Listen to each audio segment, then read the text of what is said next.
Throughout breakfast, he poured his heart out, relating every last detail of the most recent drama of his life. Apparently, just prior to becoming a participant in this study, he had been fired from his job at an animal rescue. He was vague on what his position was, but I didn't press the issue. The reason he lost his job, he claimed, was that he tried to blow the whistle on the shelter's manager, but it backfired. What had the manager done? I asked. Well, according to the record books, nothing unusual. The manager had supposedly transferred truckloads of small animals to another shelter in Phoenix. But Stu, who has a sixth sense about these things, suspected foul play. Apparently, he'd caught some vibes from a white bunny named Lucky. Anyway, when he called the shelter in Phoenix, he couldn't get anyone to pick up. The phone just rang and rang. He tried again, same thing. Finally, he consulted the phone book and found a different number listed. He called it. The Phoenix shelter had not received any animals from Tucson, and they would not have taken any in recently as they were at full capacity, which was nearly always the case. Just as Stu had suspected. He considered asking the manager what was happening to the animals, but he decided against it to avoid tipping his hand in case the guy really was up to no good. Instead, he waited for the next scheduled release date to roll around and followed the rescue's transport truck to a desolate stretch of I-10 just north of the city. The truck took the Gold Mine exit and pulled over onto the shoulder of frontage road. From a safe distance, Stu witnessed numerous small animals, gerbils, hamsters, rats, rabbits, and yes, guinea pigs, being released into the wild, left to their own devices to face the elements. Stu confronted the driver and even offered to take the critters off his hands, but the driver refused to speak to him, just continued with his business. Stu calmly repeated himself, but to no avail. Not wanting to get in trouble with the law, Stu took great care never to touch the man, not even to prevent him from opening the crates, though he admitted to me he really wanted to knock that motherfucker into next week. The driver continued his animal cruelty in stoic silence, pretended not to notice this silly, sentimental man fighting back tears while attempting to catch each rat and rabbit as it dashed out of its crate. The catcher and the cacti. All the critters evaded Stu, of course, all, that is, except the guinea pigs. After what must have been, for them, a terrifying ride, they huddled at the back of their crates, refusing even to go so far as to take a cautious peek at the great world beyond. At last, the driver dumped them ingloriously into the dust on the side of the road. The crates were, for him, the precious cargo, not the souls inside. The little balls of bewilderment turned in frantic circles in search of familiar walls, only to find nothing but openness and uncertainty. While they were still stunned, Stu gathered up as many as he could fit into his arms, pressed their warm little bodies snugly to his chest, and jogged back to his car. He lowered them into the back seat, where they immediately pissed and dropped dry pebbles of poop, some of which remain, perhaps to this day, lost in the crevices of his vehicle's upholstery. He turned back for the others. They had frozen into taxidermy versions of themselves, their livingness betrayed only by an occasional twitch of a nose.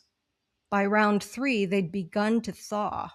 They blinked, watched him almost expectantly, as if awaiting their turn.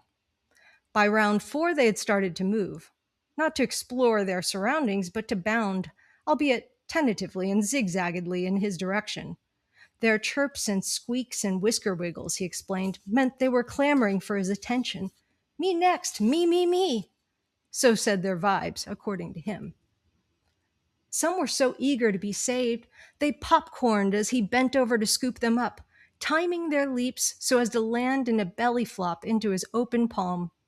He worked in such a state of frenzy and heartache, he almost forgot to curse the driver of the truck as it sped off. I wondered how he got fired from his job. Did the driver alert the manager? Maybe, Stu said, but the driver didn't seem like the sort of dude who would care enough. Besides, he had never seen Stu before, so wouldn't have been able to name him. The real reason he lost his job, he said, was because he was stupid. Stupid. Rather than listening to his gut feeling, he decided to give the manager the benefit of the doubt. Maybe the guy had no idea his driver was dumping animals into the wild? The next day at work, he told the manager what happened and watched for his reaction. Rather than being horrified to hear of their fate, the manager seemed unsurprised, skeptical, withholding. By then, Stu realized he should have trusted his gut feeling after all, but it was too late. The manager asked for proof. Stu showed him the droppings in the back seat of his car, pointing out their distinctive oval shape. The manager asked Stu to return the guinea pigs to the shelter. Stu refused, so the manager fired him. What happened to them, the guinea pigs? Suddenly, I became terribly concerned about the welfare of these particular animals, even though I'd never before given guinea pigs much thought. How many had he managed to save? Where were they now? Most of the nearly 30 pigs Stu had collected that day had been given to loving homes, he said, but 5 remained at his parents' to this day, living the good life. Living in a real home. The home from which he had been banished. That was the deal, though, and he had agreed to it. His parents had had enough of his childish antics.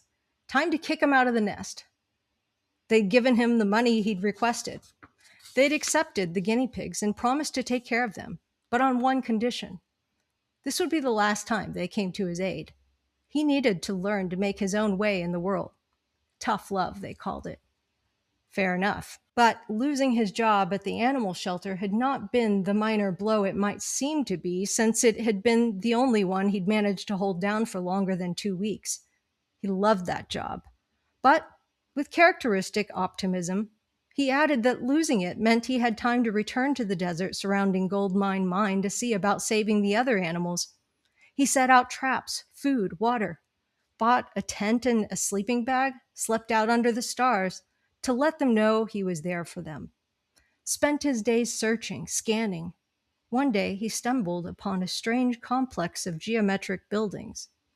Behold the Cora, I said. He nodded. Meanwhile, the manager had filed a lawsuit against him, claiming he'd stolen the guinea pigs from the shelter. I was not surprised. Stu at large meant evidence at large, which posed a threat to the manager's career and reputation.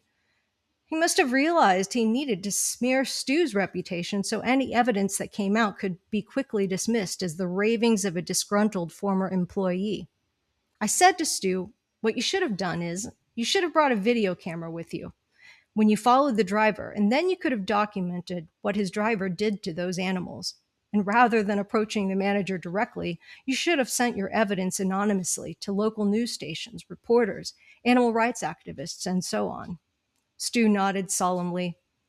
Then you might have a job, I said. And he might not have his job, Stu replied. His eyes grew moist. He confessed he couldn't stop thinking of the other animals at the shelter, the animals that were likely still being released into the unforgiving desert, only now at a different location. The animals that might have lived had Stu been a bit less stupid, as he put it. Not stupid, I said, just a bit naive. But that wasn't the worst thing in the world to be. He was only, 20? 19. 19 years old. Well, besides, I said, it's not too late to stop the manager. I asked if he had contacted animal rights organizations. He had, but he didn't know whether they'd followed up. He found it hard to keep up with the local news from his campsite in the desert. What happened with the lawsuit, I asked. He didn't know. He'd only found out about it when he visited his parents to check up on the guinea pigs. They told him he had to show up in court, but he never did. Just went back to his tent in the desert and got on with his one-man search and rescue operation. To this day, not even his parents know where he is. Maybe nobody can find him. Maybe nobody's looking. Hiding out like a real bandit, I teased. More like a desert rat, he said. Speaking of, I wondered if he ever found any of the other animals. Just a very thirsty, lop-eared bunny the day after the release. Still looking, though, he said. I didn't ask how long the animals had been missing.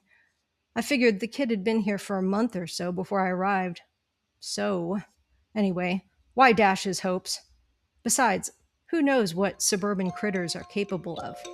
Maybe it's the desert that's in for a surprise.